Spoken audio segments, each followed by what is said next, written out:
کہ اس کا مطلب یہ نہیں ہوگا کہ فتح اور شکست کس کی ہوئی ہے، بلکہ اس کا مطلب یہ ہوگا کہ نفرتیں جو ہیں جو پہلے ہی بہت زیادہ ہو گئی ہیں، اس پورے ایشو کو جس طریقے سے مس ہینڈل کیا گیا، اور اس پہ میں کہوں گا کہ دونوں طرف سے مس ہینڈلنگ کی گئی، حکومت کی طرف سے بھی کہ حکومت چاہتی تو اس معاملے کو بہت پہلے ریزالو کر سکتی تھی، 8 مہینے کا بہت بڑا ٹائم تھا، بالکل صحیح ہے، 8 میں سے 3 مہینے تو اس کے خیر ویسے ہی گزر گئے تھے چونکہ وہ 90 دن کا ٹائم تھا، اس کے بعد اگلے 5 مہینوں میں اس کے اوپر اچھی خاصی پروگریس ہو سکتی تھی، کسی نہ کسی جو ہے نا کنارے لگ سکتا تھا یہ اس میں چودھری منظور صاحب نے کل میں ایک دیکھ رہا تھا ٹی وی چینل پہ، انہوں نے بڑا عام نقطہ اٹھایا، انہوں نے یہ کہا ہے کہ جو 8 مہینے تھے وہ پورے جو بات آپ کر رہے ہیں وہی انہوں نے ضائع کیے 4 اکتوبر 2025 سے، یہ جا کے جو ہے 30 مئی کو مذاکرات کے ٹیبل پہ بیٹھے، جب 31 کو ان کی جو ہے وہ ڈیٹ ختم ہو رہی تھی، ان جو ڈیڈ لائن انہوں نے دی ہوئی تھی، تو اگر 8 مہینے پہلے یہ مذاکرات شروع ہوتے تو جو کچھ باتیں ہوتی، پھر دوبارہ دور ہوتا مذاکرات کا، تو شاید کوئی صورتحال بن سکتی تھی۔ اب اس میں مطاب صاحب ایک چیز اور جو آپ نے نشاندہی کی کہ نفرتیں مزید بڑھیں گی، تو میں اس میں کہوں گا کہ ڈیمیج ہیز بین ڈن، اس حوالے سے کہ جو فوٹیجز ہم دیکھ رہے ہیں، بچوں کی ویڈیوز اپلوڈ کی جا رہی ہیں، چھوٹے چھوٹے 10 سال 12 سال 15 سال سے اوپر بچے نہیں ہیں، اور ان کی ویڈیوز باقاعدہ بنا کے وہی جو ایکشن کمیٹی کے لوگ ہیں وہی اپلوڈ کر رہے ہیں کہیں نہ کہیں سے، کہ وہ گاڑیاں روک رہے ہیں، اور ساتھ نہ صرف گاڑیوں کی وہ چیکنگ کر رہے ہیں، پیچھے ظاہر سائڈ پہ وہ کھڑے ہوتے ہیں، ساتھ وہ جو نعرے لگا رہے ہیں وہ کشمیر کے نعرے اور فورسز کے خلاف نعرے، تو یہ آج کے بچے کے ذہن میں اگر یہی بات آ گئی کہ یہ پاکستان ہمارا کوئی دشمن ہے، یہ فورسز جو ہیں، رینجرز ہیں، ایف سی ہے، فوج ہے، یہ ہماری دشمن ہے، تو بات ہمیں جو انوار الحق صاحب نے ایک بات کہی تھی جب وہ وزیر اعظم تھے کہ شاید ہم وہ آخری نسل ہیں جو بغیر کسی وجہ کے پاکستان سے محبت کر رہے ہیں، یعنی ہم نے تو جب آنکھ کھولی، آپ نے آنکھ کھولی، جب تک ہم لڑک پن میں نہیں آ گئے، کالج تک نہیں پہنچ گئے، ہمیں تو شاید یہ کوئی احساس بھی نہیں تھا کہ پاکستان کوئی الگ ملک ہے، کشمیر الگ ہے، ہم تو سمجھتے تھے پاکستان کشمیر بنے گا، پاکستان ہی سب کچھ ہے۔ آج کا جو چھوٹا چھوٹا بچہ ہے نا، وہ بھی اب نعرے اگر لگانا شروع ہو گیا تو اس کے لاشعور میں یہ چیز آپ نکال نہیں سکتے، اور اگر مزید کوئی آپریشن ہوتا ہے، خون ریزی ہوتی ہے، تو گولی سے تو کبھی بھی آپ لوگوں کے دل نہیں جیت سکتے، تشدد سے نہیں جیت سکتے، اس کا ایک ہی راستہ ہے کہ جتنا بھی کوئی آپ کے خلاف ہو آپ نے محبت ہی کرنی ہے، تو اگر یہ آپریشن ہوتا ہے تو اس کے نتائج کیا نکلیں گے، اس کے حوالے سے آپ کا کیا موقف ہے؟ دیکھیں، میں جیسا آپ نے بات کی، میں اس کو 2 انداز میں جو ہے نا بیان کرتا ہوں کہ دونوں طرف سے جو غلطیاں ہوئی ہیں نا، ریاست کی طرف سے یہ سیدھی غلطی تھی کہ اس سے پہلے اس کو ٹوٹلی مس ہینڈل کیا گیا، اس میں کوئی دوسری رائے نہیں ہو سکتی کہ اگر ریاست چاہتی تو یہ معاملات یہاں تک نہیں پہنچتے، صحیح ہے، لیکن ایکشن کمیٹی کی یہ غلطی ہے کہ جب یہ ہو گیا تو وہ اپنے بجائے اس کے کہ اپنا جو بنیادی حقوق کا موقف تھا، اس موقف سے ڈائیورٹ ہو کے وہ ایک اینٹی پاکستان ہمیں جو ہے نا بیانیہ وہاں پہ اسٹیج سے جو تقاریر ہوئی، جی بالکل ایسا وہ بڑی وہ کسی صورت نہیں ہونی چاہیے، اور ایکشن کمیٹی کے میکسیمم لوگ جو باہر بیٹھے ہوئے ہیں یہاں ہیں وہ بھی اس کو کنڈیم کرتے ہیں، اور وہ بھی کہتے ہیں ہم سے مس ہینڈلنگ ہوئی، اور بار بار آ کے عمر نذیر کشمیری اسٹیج سے یہ کہتے ہیں پاکستان سے محبت، پاکستان کے لوگوں سے اس کی یقین دہانی بھی کرواتے ہیں، اور یہ کہتے ہیں کہ میں انشور کروں گا کہ آئندہ ایسا نہ ہو، لیکن پھر بھی کوئی ممبر آتا ہے وہ آ کے اپنے کچھ اور ایجنڈے کے تحت وہ تقریر کر کے چلا جاتا ہے، پھر اس کا نقصان اسے یہاں کے میڈیا کے اوپر پورٹرے کیا جاتا ہے۔ یہی چیز میں آپ کو کہہ رہا ہوں کہ دیکھیں، وہ ایک مخصوص جو لوگ ہیں، آپ بھی جانتے ہیں کہ آزاد کشمیر کے اندر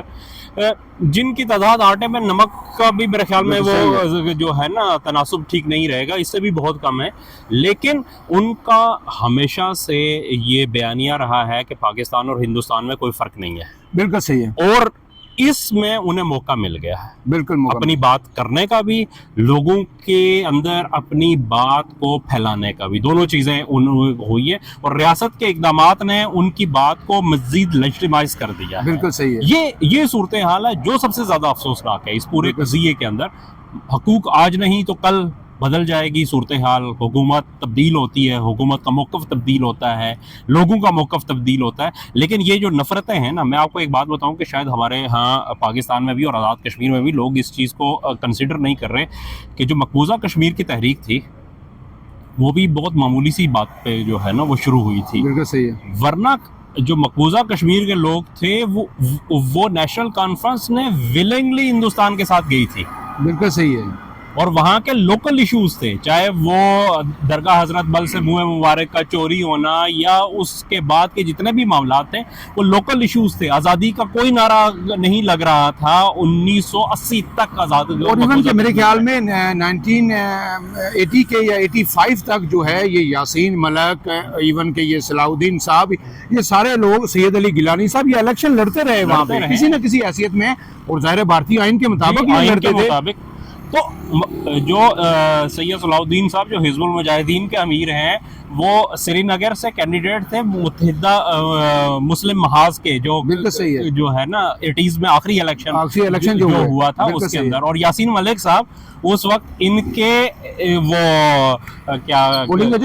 چیف پولنگ ایجنٹ تھے. یہ وہاں کی صورتحال تھی. لیکن اس کے بعد جب یہ چیزیں ہو گئی تو پھر چیزیں بہت بدل گئی. پھر اس کے بعد آج جو کچھ بھی کر لیا ہندوستان نے, جو کچھ بھی کر لیا, وہاں پہ ٹرین کے اوپر آپ دیکھیں, وہاں پہ ہائی ویز کو دیکھیں, وہاں پہ انفراسٹرکچر, ٹنلز, جو کچھ بھی ہندوستان نے کر لیا وہ نفرتیں مٹ نہیں سکی اور نہ آئندہ کوئی امکان ہے. تو ہم دونوں طرف سے, دونوں فریقین سے میرا خیال ہے کہ یہ کہنے کی ضرورت ہے اس وقت, اور دونوں کو یہ سمجھنے کی ضرورت ہے کہ ان نفرتوں کو اس جگہ پہ نہ لے کے جائیں کہ جہاں واپسی کا راستہ ختم ہو جاتا ہے. اس سے پہلے اسے حل کرنا چاہیے. اس میں ایک چیز اور بتاؤں, ایڈ کروں, بڑی دلچسپ چیز ہے. کل ہم نے گئے تراکھال ہے ایک جگہ,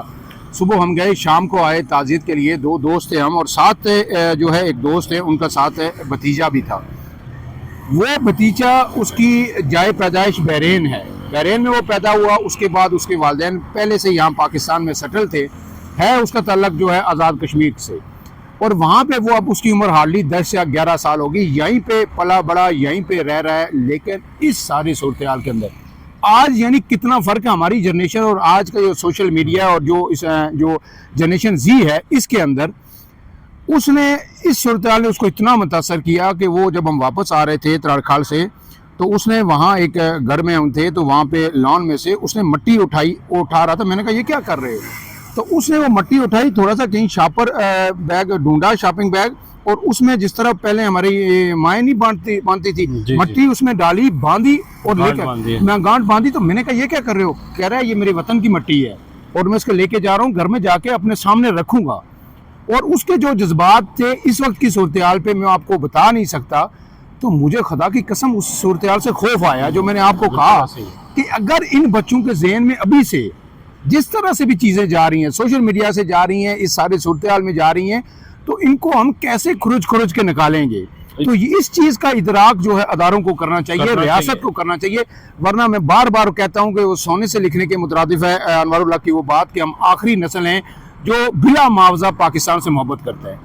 تو یہ چیز آپ نے بالکل درست کہی ہے. اور پھر اس میں ایک چیز اور میں ایڈ کرنا چاہ رہا ہوں کہ دیکھیں اس وقت بلا شبہ پریشر جو ہے وہ ایکشن کمیٹی کے اوپر ہی ہے, اس لیے کہ اس کو کوئی راستہ دکھائی نہیں دے رہا. لیکن اگر وہ سسٹین کر جاتے ہیں, دیکھیں ان کے پاس ایک چیز یہ ہے کہ وہ فرسٹریٹ ہو کے اگر آگے بڑھتے ہیں تو اس صورت میں بھی جو نقصان ہوگا وہ دونوں طرف کا ہوگا. بالکل صحیح ہے. اور اگر وہ وہاں بیٹھے رہتے ہیں اور 10-15 دن مزید گزر جاتے ہیں تو جیسے جیسے الیکشن کی تاریخ نزدیک آتی جائے گی یہ پریشر دوسری طرف شفٹ ہونا شروع ہو جائے گا, حکومت کے اوپر یہ پریشر آئے گا. اہم نقطہ آپ نے اٹھایا ہے کہ اگر مزید 10 سے 12 دن اسی طرح پرامن, لوگ کم ہوں زیادہ ہوں, کبھی صبح کم ہوتے ہیں, رات کو پورا پیک پہ ہوتا ہے ہجوم, اگر پرامن طور پہ جب تک وہ بیٹھے ہیں میرے خیال میں کوئی سیکورٹی ادارے وہاں پہ کوئی اگریشن نہیں کریں گے.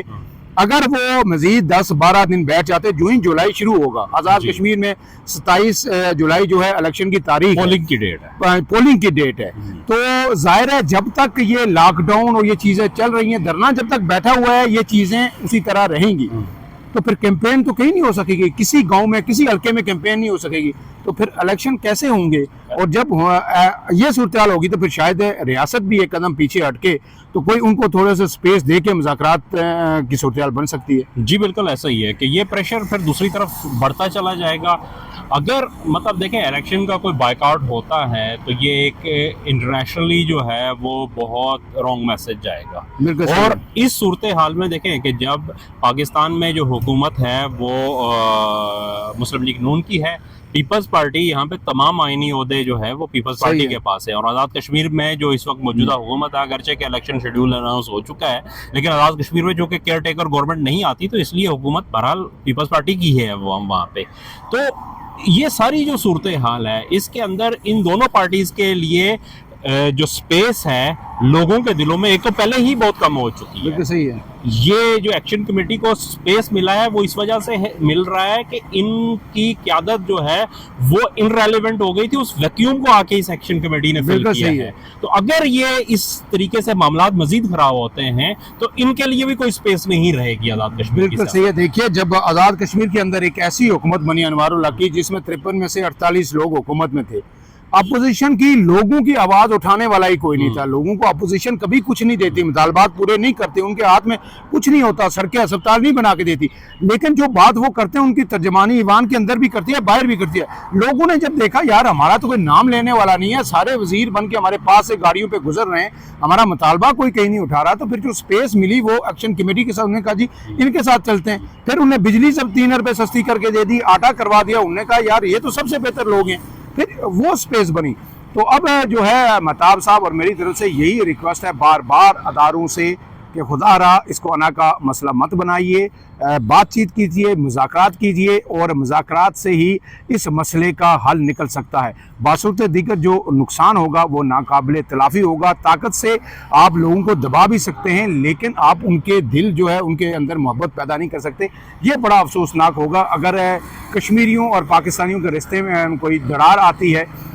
خواجہ آصف صاحب نے تو یہاں تک کہہ دیا کہ راولہ کوٹ والے، دیر کوٹ والے، ایون کہ میرپور والے یہ تو کشمیری ہیں ہی نہیں، یہ پہاڑی بولتے ہیں، پٹواری بولتے ہیں، ان کی تو زبان بھی کشمیری نہیں ہے۔ تو ابصار عالم صاحب نے ہاں میں ہاں ملائی۔ تو ایسے سیاستدان جو وزیر دفاع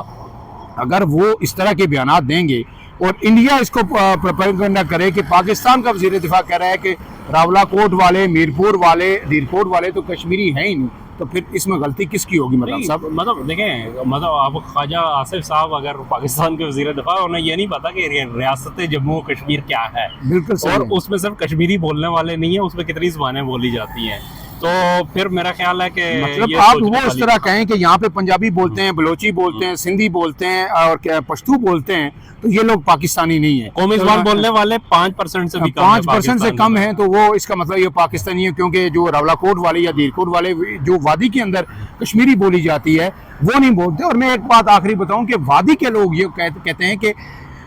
جو اصل کشمیری ہے اگر آپ نے سننی ہے تو جو پرانا وادی کا پنڈت ہے نا، آپ اس سے سن سکتے ہیں۔ ہماری کشمیری بھی اتنی اچھی نہیں ہے، جو اصل جو وہاں کا پنڈت جو وہاں سے ہجرت کر گیا ہے اس سے آپ اصل کشمیری سن سکتے ہیں۔ تو ایک مرتبہ پھر اس امید کے ساتھ جو ہے اس ولاگ کا اختتام کرتے ہیں کہ اللہ کرے مذاکرات کی کوئی سبیل نکلے، ریاست ایکشن کمیٹی دونوں ایک ایک قدم پیچھے ہٹے، اور پرامن طور پر، یہ کسی کو فتح کرنے کسی کو زہر کرنے کا معاملہ نہیں ہے، اپنے لوگ ہیں، حقوق کی بات کرتے ہیں، اس میں جو ہے حالات اس نیچ پہ پہنچ گئے ہیں کہ جہاں ایسے لگ رہا ہے کہ پوائنٹ آف نو ریٹرن ہے، اس کو مذاکرات کے ذریعے حل کرنا چاہیے۔ مجھے اور مہتاب عزیز صاحب کو دیجیے اجازت، اللہ حافظ۔